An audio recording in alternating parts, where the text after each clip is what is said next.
this show, I think in No Cap Room 2, one of my favorite tweets and observations of all time, which was Miles Brown talking about the Knicks a couple of years ago in the Hawks series when he called Julius Randle Canal Street Zion and said the problems show up in the playoffs because everybody else's bag is real.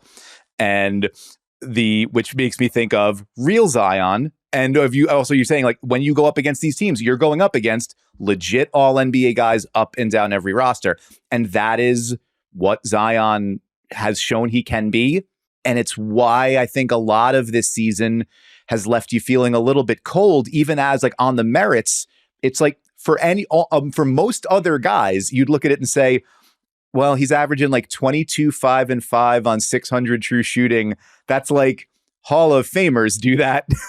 And yet for him, you're like, but like, it's supposed to be better than that, right? Because we've seen it be better than that. Like the first, 20 odd games, 25 games, 30 games of last season, you're like, that's like 38 and 6 or whatever on 65, true shit. Like that is the guy that can be the wrecking ball that absolutely destroys whatever your defensive coverage is, even in the course of a postseason series. And that is the rising tide that lifts all boats. That's the number one that allows for all those star in their role players to find their level and not be overtaxed or not, be able to play a more circumscribed role in a playoff series.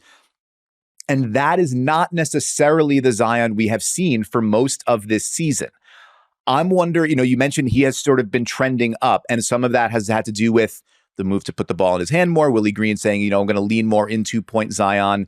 I think over the last handful of games since Dyson Daniels has been out, it's something like 7 or 8 assists a game. And, his individual shooting numbers are down, but the facilitation is way up and the turnovers are sort of steady. Do you think that's the pathway to getting, finding the best version of this Pelicans team, like ball in Zion's hands, as many shooters as you can do it? Or does that then leave you trade-offs on the other side? Like what are you giving up on the defensive end with that? How do you think you can best maximize him to put him in position to be that number one guy that these other teams are all going to have? 100%. And I do agree that putting the ball in his hands is, at least in the short term, the path to the greatest amount of success. And them leaning into this post-All-Star break, I think allows for enough time to rep it out by the time you get to the playoffs, right? Right. So you have 20 odd games or so to just really, dial in and figure out the best configurations around it. Some of it is going to involve getting more of those shooters on the court. But I think the beauty with Zion has been when he's in peak form, and I put air quotes around it because I'm not sure we've seen a peak form yet, but like when he's performing to the level we've seen him in the NBA perform at, he is capable of carrying basically like ragtag units to like positive net ratings. And so what the Pelicans have found a great amount of success in is they'll just throw a bunch of athletic defenders around him that aren't necessarily offensively minded players, but Zion is just a one-man show that he can carry the offense on one end and those guys carry the defense on the other. And in those situations, Zion is also like a little bit of a gamer defensively. Like he can generate events. And so like, I think there's a strong correlation with his defensive event generation and so the kind of conditioning he's in. Just 1 second. I just want to make sure event generation meaning generating blocks, steals, forcing opponent turnovers, just being able to play in transition because of your activity on the defensive side of the floor. And so Zion has pretty quick hands, and he's very good at swiping the ball away from players. And we've all seen him make those ridiculous highlight blocks out of nowhere. But that motor and the desire to kind of play and execute those kind of plays is correlated with his conditioning.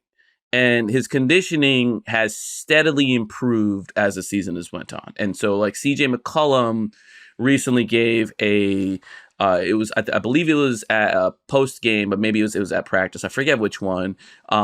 He had talked about putting the ball in Zion's hands and talked about preparing him for the usage. And so what he was seeming to imply there is that there's a toll that it takes on your body to be a full-time point guard, to bring the ball up on your court, to run the pick and roll 10 million times, to drive it. He's like averaging like 25 drives a game over the last like 3 or 4 games, which is a pretty physical and demanding play style, especially for what he's doing on those drives. And so it seems like there was an element of like, we're trying to preserve you by ramping you up to this usage. And now that it's All-Star break, we're past All-Star break, let's now lean into this and see what we can do. Right. Yeah. Like take the governors off of it and actually like, we're going to like, this is what it needs to look like in 2 months. So let's find out now. Right. And so, that's why I say like it's been trending upwards. His minutes have been pretty much lower than any time in his career since his like rookie year, prior to the All-Star break. All of his metrics that indicate usage, so like touch time, the amount of passes he's receiving, the amount of touches he's getting, again, just going back to minutes, all of those indicators were down. And so, you're seeing this 22-5-5 guy, as you mentioned. You're like, okay, like, where's the guy that drops jaw breaking stat lines? But it's been a function of the usage. And now I feel like they're finally, he's getting more of those minutes. He's getting more of that usage. And so we might see some more ridiculous games from him on the back end of the season. But, the other components has been like the Pelicans have blown out a lot of bad teams. And they've been on the other end of some blowouts too. And so like when there's a lot of blowouts going on, like most of those guys are not playing in the fourth quarter. And so there's been a little bit of that where like the role players, like I said, they just take over, and those bench units of the Pelicans have been so good. And it's really been like every iteration of the bench players, like, the Jose Alvarado, Najee Marshall crew, they make life difficult for any opposing ball handler, right? You always got to like, Jose does the Grand Theft Alvarado thing. Najee has started doing it too. And so it's like, it's kind of like caught on. And so you have to be aware of where those guys are at all times. When those guys are missing time, or like, when Dyson Daniels is in the rotation, man, I think Dyson is otherworldly as a defender. Like, it's like as much like poetic as I wax about Herb Jones, like I think Dyson is like either right there and better in some aspects, right?